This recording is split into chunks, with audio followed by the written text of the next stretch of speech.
sinne, siellä on niin ilkeitä poikia. Enkä mene. Se on tyttöjen koulu ja Kallekin menee Jannujen skooleen. Siltäkö sinusta tuntuu? Jaa, tuossa on jotain tuttua. Kyllä aiko sentään rientää. Minusta tuntuu aivan kun olisin eilen suuren tappelun kanssa lähtenyt sinne kamalan pahalta tuntuvaan tyttöjen kouluun. Ja heti alkajaisiksi irvisti tyhdelle. No katsos, en minä juuri sinua tarkoittanut. Sinä vain edustit kaikkea sitä, mitä pelkäsin. Aika poika, pelkää pieniä tyttöjä. Ei kai aivan turhaan. Seurasihan siitä yhtä ja toista. Kaiken lisäksi pelkäsin, että en selviäisi kokeista. Tuntui niin oudolta siellä vieraan koulun käytävällä ja kaikki toiset vaikuttivat niin kykeneviltä ja varmoilta. Päästiinhän sitä sentään läpi ja rinnassa tuntui oikein mukavalta. Ollaan vain aikapoikia. Minä tuskin olisin päässyt ollenkaan läpi, ellen olisin nähnyt sen kieltään näyttäneen pojan, sinun, kirjoittaneen niin innokkaasti. Muistan hyvin ajatelleeni, jos tuo osaa, niin kyllä minunkin täytyy. Ja niin sitten minäkin pääsin. Nyt näin aikuisena tuntuu mukavalta ajatella, että samaan aikaan kun me niin tosissamme uppouduimme omiin huoliimme, sadoissa kouluissa oli samat huolet, samat ajatukset ja samat toiveet. Ja siitähän sitten kaikki alkoi.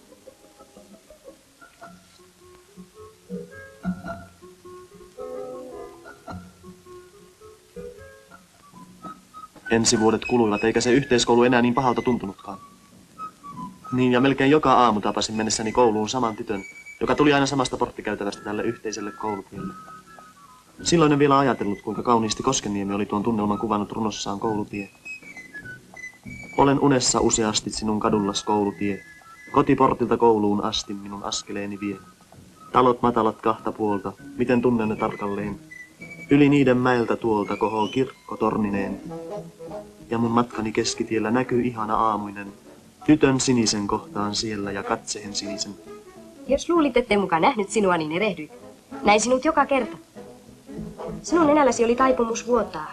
Ihan niin kuin Erkilläkin nyt. En minä oikein ymmärrä, miksi siellä portilla odottelin. Minä kai odottelin toisia poikia. Ja niin ne vuodet kuluivat. Ja lopulta sitten päästiin oikein keskiluokille. Oli nahkajuhlat, muistatko? Totta kai. Syötiin omenoita pesuvadista, juotiin kilpaa vettä ja syötiin pullaa ja kaikilla oli hauskaa.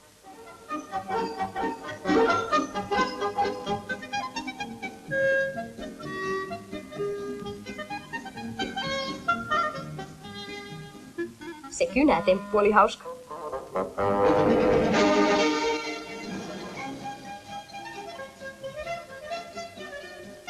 Eikä kuminauhan saaminen leuan alle ollut niin helppoa kuin luulisi.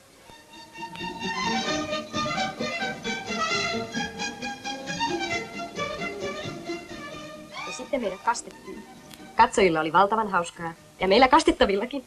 Varsinkin silloin, kun joku toinen sai kasteen.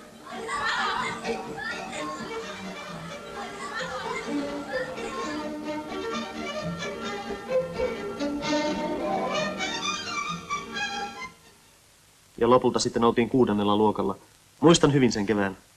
Häpäisin itseni pahasti, sillä minun suuri salaisuuteni paljastui. Opettaja puhui jotain avaruusgeometriasta.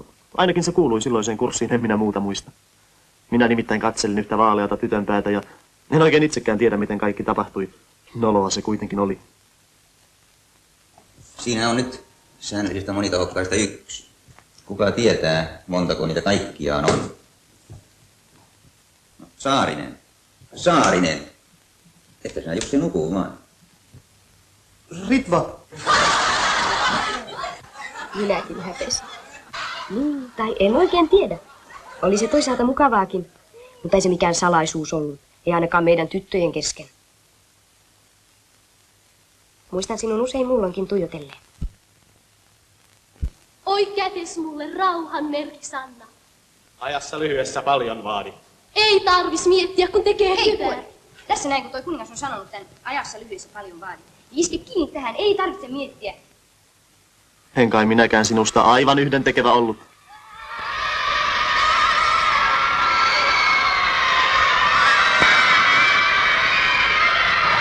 Väliin minä innoissani liityin sellaiseenkin puuhaan, johon minulla ei ollut oikein taipumusta. Muistatko ne orkesteriharjoitukset?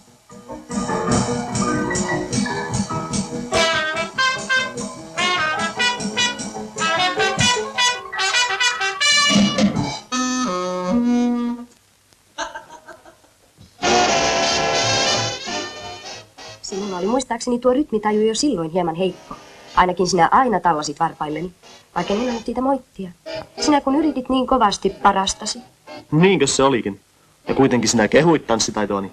Se oli vain naisellista älyä. Mutta sainkin kiitoksiksi Simaa.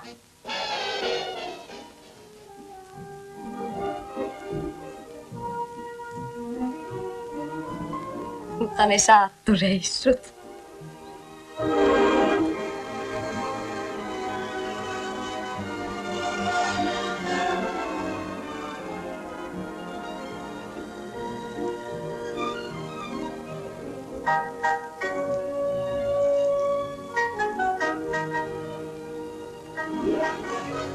Hei sitten.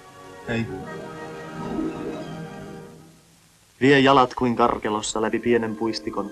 Sen penkillä kuutamossa ens runoni tehty on.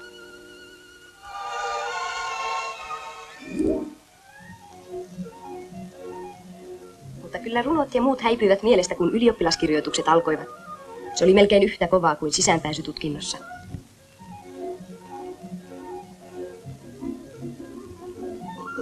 Minulla oli melkein samanlainen lyhyt sulku kuin pääsytutkinnoissa. Mutta kun sinä rohkaisit minua, niin ajattelin, että Ritvan kanssa yhtä aikaa ylioppilaaksi, vaikka mikä olisi.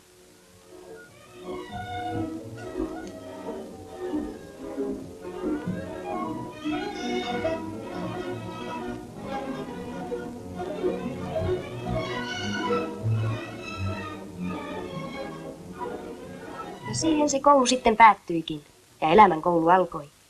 Koskahan siinä on loppututkinto?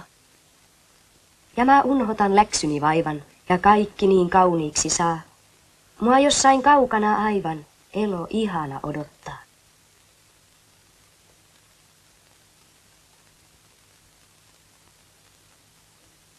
Olen unessa useasti sinun kadullas koulutie. Ah, enkö mä hautahan asti myös koululainen lie.